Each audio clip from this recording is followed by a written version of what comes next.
welcome to Saltier Politics this week in isolation. Julie, how is isolation going for you? Fantastic. Really? I showered today. Oh, there you go. That was a big deal. People are saying for increased productivity to put work pants on and not wear sweatpants. How do you feel about that? This is why I'm doing this from the neck up. I'm That's wearing, I'm not wearing sweatpants. I'm wearing here. I'll show you. I'm wearing these see, they're not sweatpants. They're like elastic pants. okay, well, we need Well, you comfort. ever watch Seinfeld? Did you ever see that episode where they're like, if you wear sweatpants, you've basically given up? Yes. Yeah, I've basically given up. It's not sweatpants. It's worse than sweatpants. It's fake, like pleathery type elastic waistband pants. Did you know that you would also become a teacher? How is that Oh, going? what? A teacher. How? Oh, well, it's not going yet because it's still officially spring break in the second grade. Ah, But starting next Monday, yes, I will be homeschooling. And let me tell you something. Enough of this Common Core math. This kid is going to learn how to carry the one. yes. He's going to learn all sorts of crap that they're not allowed to teach right now that I'm going to make sure he learns. So That's good. it's going to be a dark day for him. That's going to be amazing. Okay. Yeah. So, something that you tweeted out on Twitter was absolutely perfect. It was about the Italian mayors losing their mind in the best way possible. Awesome. I've always said I'm kind of secretly Italian in every way. Except I can't cook. And this underscores exactly why I am so desperate to be Italian. It's fantastic. That's my favorite is where the guy goes, getting immobile hairdressers? What the F is that for? Do you understand that the casket will be closed? Who the F is supposed to even see you with your hair all done in the casket? It's not as good if you don't watch an Italian. It's But the true. guy's going ballistic and it's great. It's It's true. great. How did you find these Italian mayors just going off? Because it's one of the most beautiful things I've ever seen. Somebody tweeted it out and this is all I've done. This is what I've done all day. By the way, 2 weeks ago, I had a productive business and a productive life. This is all I've been doing all morning. I Oh, changed the sheets on my bed, which is a huge, huge undertaking. Can we talk well, about what's going on in this country? yeah. Let Make me them- tell me some of the things that you've been seeing, just walking around in New York and in general. So what I've been walking around seeing in New York is Central Park was packed yesterday. We went for a big walk, like a 5 mile walk, and playgrounds were packed, which I don't get. These kids are on the playgrounds and they're holding on to these metal and plastic accoutrement on the playground. So it's pretty bad. It's not great. And weren't you sick recently and weren't able to get a test? I was sick. So I haven't talked about this, but yes, about, I would say 10 days ago or so, I started feeling really achy, which was okay, whatever happens. But then I developed this very dry cough and I was like, okay, that's kind of weird. And then my lungs started to hurt when I inhaled deeply. So then I said, okay, you know what? I'm going to walk over to my city MD and I'm going to just see what they have to say. So I did. And they gave me a mask and then they took my temperature. I didn't have a fever, which was the only symptom I didn't have.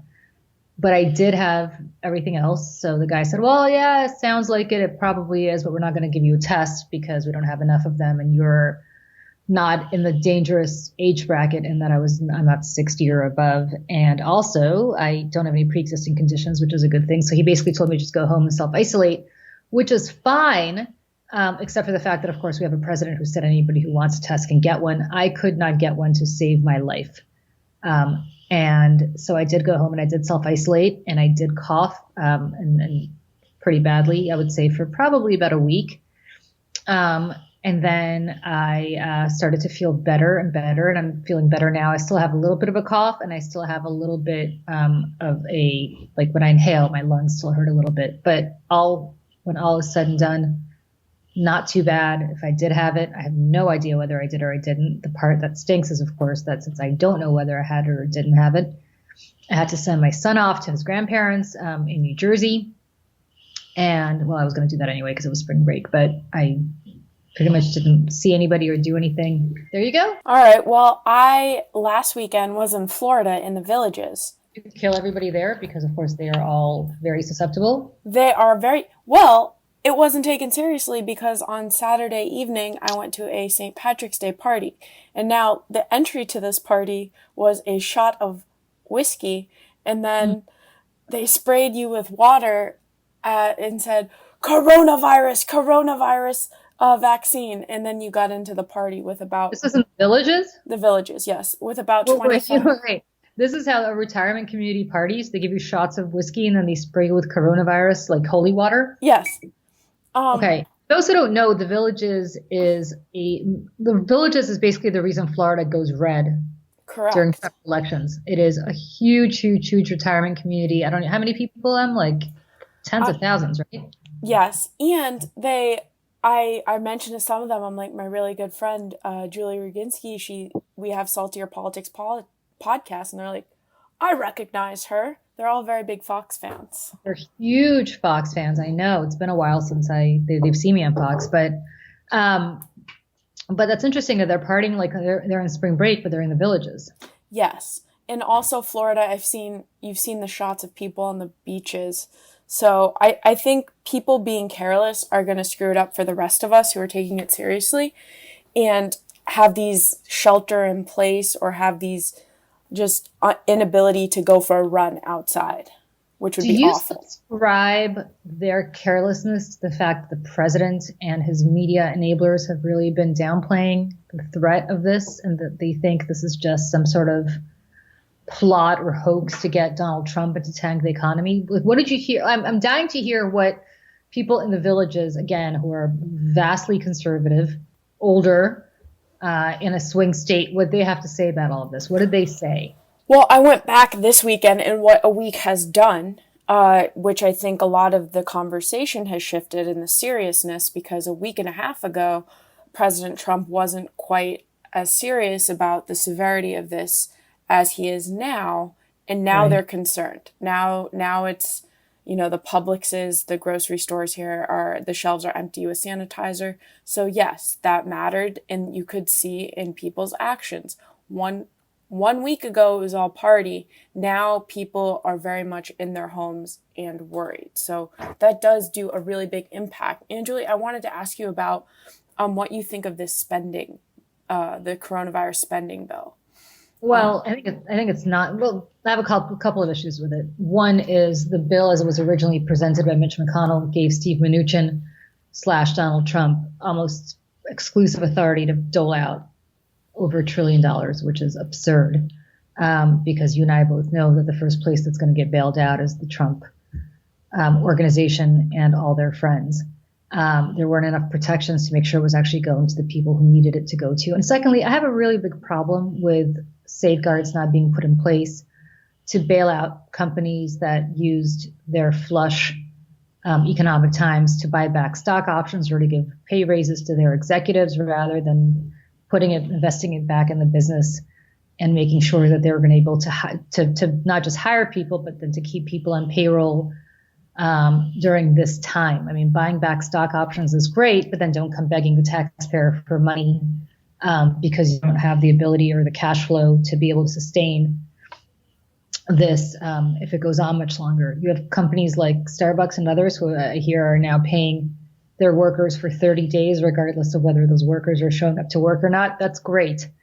I have a really big problem bailing out the airline industry. And I have an even bigger problem. And old enough to remember the crash in 2008. I never talked about this, but I was on a very interesting call in 2008. I was working for Senator Lautenberg, Frank Lautenberg, who's since passed away. And right when the crash happened in September of 2008, I happened to be with him, and he was asked to get on a conference call with the rest of the Democratic conference, the rest of the Democratic senators. And so he gets on and he puts it on speaker. And this is what I hear. I hear that Harry Reid was the Senate minority leader, majority leader. I can't remember if they were in the majority at the time. I think he was the minority leader.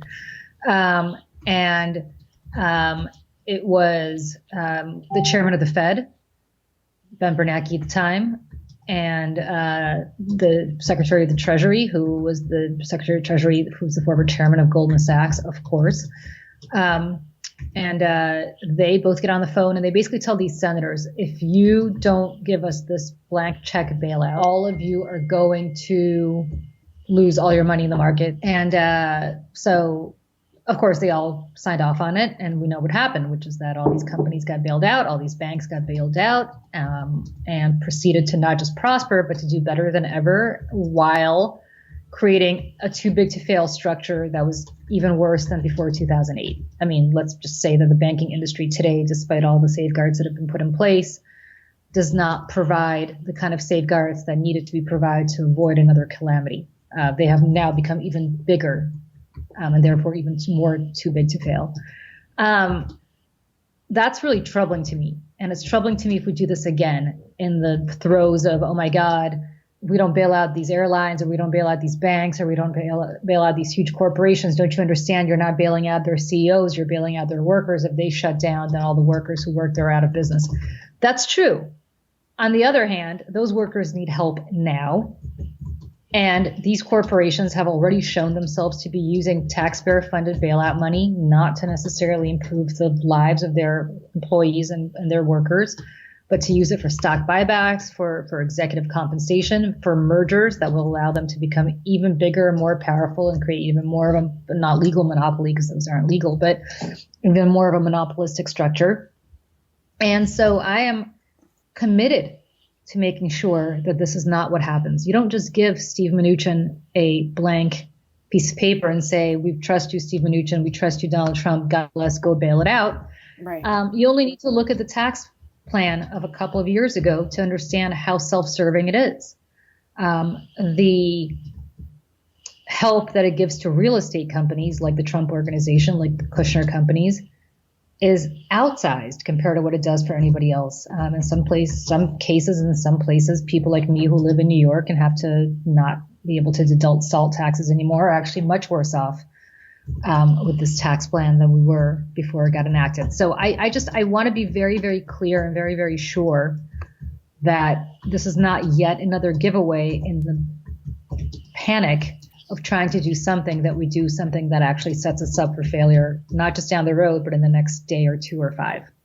That's a really important message for people to hear. Also, what has been bothering me with the coronavirus and kind of the politicization of it is, so Trump has been sued for allowing Meals on Wheels and homeless shelters to discriminate against LGBTQ people.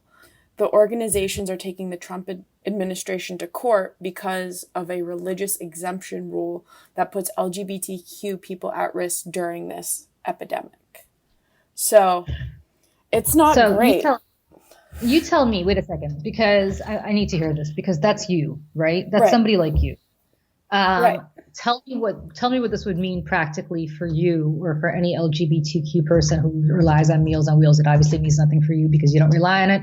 But let's say you were, I don't know, an 85-year-old lesbian woman who's homebound and you relied on Meals on Wheels. How does this affect you? How do they know that you're LGBTQ? So it allows recipients of the federal grants to discriminate against people like me, so I wouldn't be able to get a crucial meal if I needed it. So they can just say, hey, you know what, you're a lesbian, and so we're not going to deliver food to you because you should starve? In short, yes. So this is great because you know who these people are. These are all people who are all about Jesus and all about religion. And now they're basically saying, hey, I don't really care. You go starve to death because you live a quote unquote lifestyle that I don't agree with. Right. Which is a translation. You were born a certain way. Right. And then the Trump administration argued that the goal was to, quote, eliminate the regulatory burden, including burden on the free exercise of religion. What is your which religion allows you to subject somebody to starvation? I don't think that's in the New or Old Testament. But you don't consider yourself a good human being. I mean, there's a lot of things in the Old or New Testament that people find objectionable. Right. I mean, wearing cotton as well. So, like if you quote Leviticus, which is all about things that these evangelicals always quote. You know what else you're not allowed to do in Leviticus? Eat bacon. That would be that would be all the people. That would be all the Americans. So that would be everybody who likes their Sunday ham. This is something that has been making me very salty. Can I ask you this? How do you? I mean, because this is all very intellectual for me, obviously, but how do you, like, you're a 30-year-old woman who's done everything right in your life, literally, like everything your parents wanted you to do, you did. You studied hard, you got into a really good college, you have a good job, you are a good human being, and here you have a government officially allowing you to be discriminated against because you happen to be born gay. I mean, it's like something I can't change. I'll have to say viscerally, how would that make, I can't even grasp it. Right. I mean, one of my friends, when I was first coming out, was telling me, Emily, it's a part of you. Can you change the color of your eyes? You can't. Like, and now it's somebody who's discriminating against you for something you were born with, something for you having brown eyes. No more than people can help the color of their skin that they're born. It's not even a religion that you can, I guess, choose to be, you could be born into the Jewish religion or the Muslim or the Catholic or whatever religion, and you could choose not to abide by it. But explain to me how you get to choose to not be gay anymore so you can get your Meals on Wheels. You can't. Like, you can't. I mean, do you have to now lie? I like, and then it gets in the whole thing. Well, look, it was a choice. It's not. It's not. You can't make a decision to change your eye color. You can't make a decision to change how you were born. Trust me, if it could be, speaking for myself, my life would be a lot easier if I could date men. Sure. And it was when I was trying to stay in the closet. I didn't get the same outside negativity, but internally I was a complete mess because I wasn't being true to myself and who I was. Yeah, every single friend I have who's gay or a lesbian says the same. I mean, every single one says the same thing. If they could have changed it, they would have, because it was so hard growing up and going to high school and coming out to their family and living this dual life and struggling with it and all the choices that they felt they had to make. And then to have the federal government effectively say, well, it's still a choice, and therefore you could either choose to live a different life that is completely antithetical to who you are or starve to death, is quite a message to be sending. And every time I think we've come so far on this topic, because I remember how happy I was when marriage equality was finally made legal. And I remember turning to my friend Bill, who's gay, and saying, unlike the civil rights movement with race or anything, or even, the feminist movement, this seemed to go from 0 to 100 so quickly. We went from running a campaign in 2004 on the Bush administration side that was all about stopping, as they called it, gay marriage in Ohio, to suddenly a decade later, marriage equality being legalized, and thinking, my God, in the last decade, how far we've come. It's this quantum jump, only to realize that was such a naive way to look at it. It was such an awfully naive way for me to look at it, because the reality is, of course not. You have a new administration coming in. You have a new president coming in who puts in all these rules that effectively say, oh, sorry, if you're gay, right, you won't get food. And by the way, this is Meals on Wheels. This isn't like some extra credit thing that you don't need. This is literally providing meals to people who are homebound. I mean, I don't know if people understand that Meals on Wheels is an incredibly it's critical.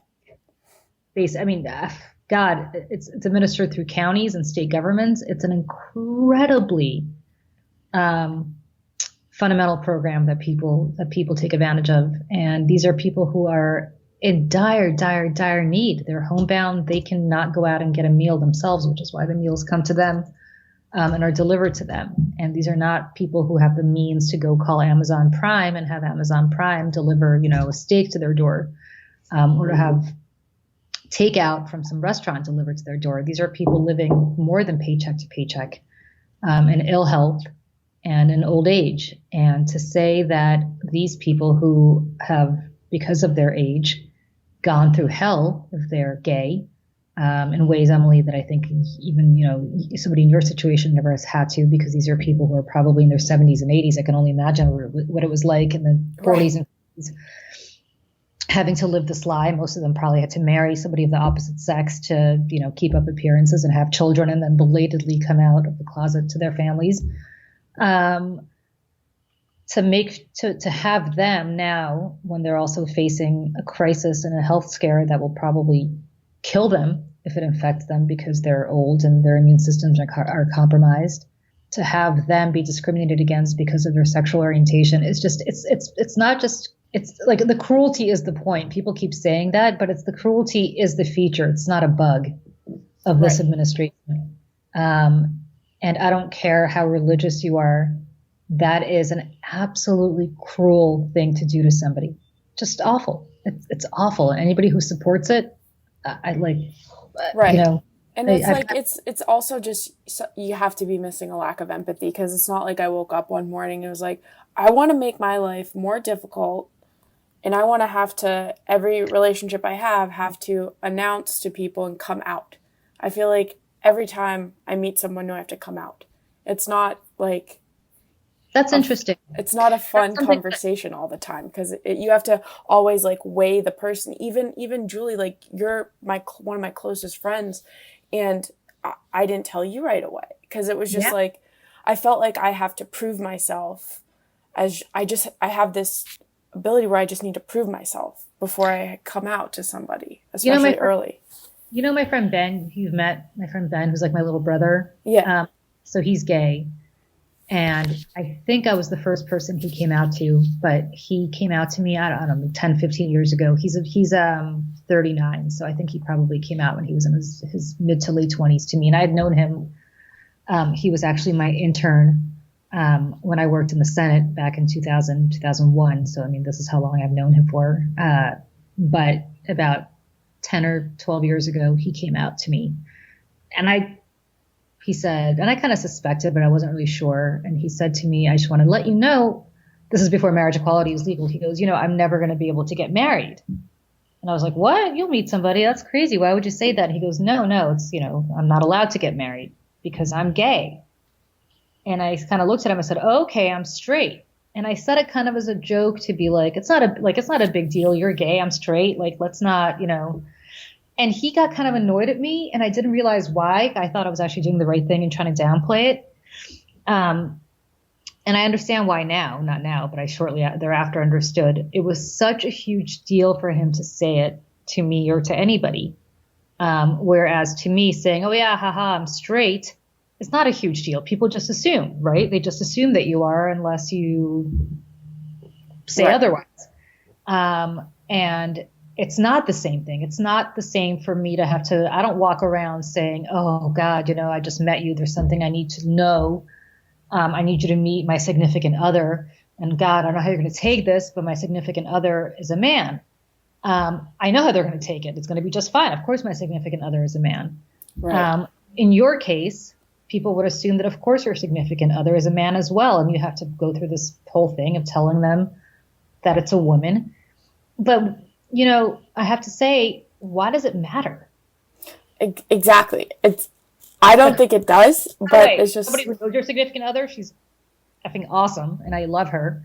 And so I don't know why this is something that needs to be made a big deal of, other than I hope somebody meets somebody as awesome as your girlfriend, man or woman, in their life, because she's great.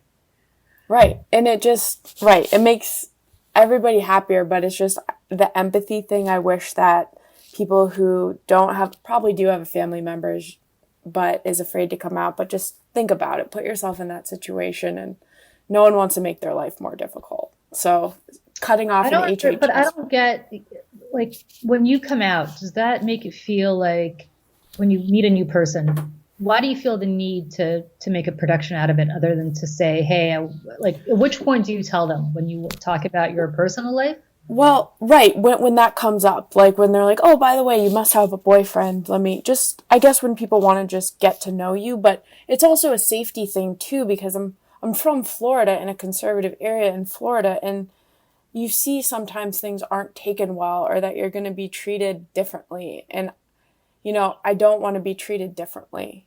When was the last time somebody that you met who thought you were really awesome said to you, you told them that you have a girlfriend or you told them that you're gay, and you felt like they were just kind of shunting you to the side or not treating you the way you thought that they would treat you?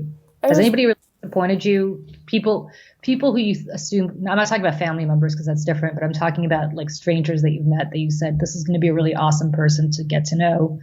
You tell them and then they proceed to treat you differently. Has that happened to you? um no, a guy who I dated in high school was weird about it, but My God, he was probably so excited. This is like every guy's fantasy to have a right, high school right. girlfriend go gay. So, Every but single straight guy knows, like, wait, really? My right. girlfriend became gay? That's awesome. Well, they think it's like a He's telling all his guy friends all this stuff. well, he think it's like a he makes it him less than because yeah. So that didn't, but I mean What for is the he turned you gay? right, it's like Well, that's definitely true. didn't confirmed it. If you were a little bit more skilled, Right. sure, you probably would have made a different decision in life. But Exactly. bad that he turned you off all men. Right, is his fault. It is his fault. But Yeah, yeah, his current girlfriend's probably exploring her options now. right. So I guess it's just the fear of being accepted or being treated differently. And I guess one of the fears also, because I did sports for so long, was like I wouldn't want all the like in the locker rooms other people to feel weird around me because yeah, I don't know. It was just something that was in my head that like people would feel weird around me, and I didn't want that. What I don't understand is it's like people saying that they don't want to use the same bathrooms because of people who are LGBT or people who are trans because God forbid they're gonna get like I could use a men's room all day every day Right. and I'm not gonna feel compelled to check out any man who's using the bathroom. Right. It's just not something that's in my DNA, and I don't think it's in most people's DNA. No, it's not. I think a predator is a predator, and it doesn't matter who you are. So, Exactly.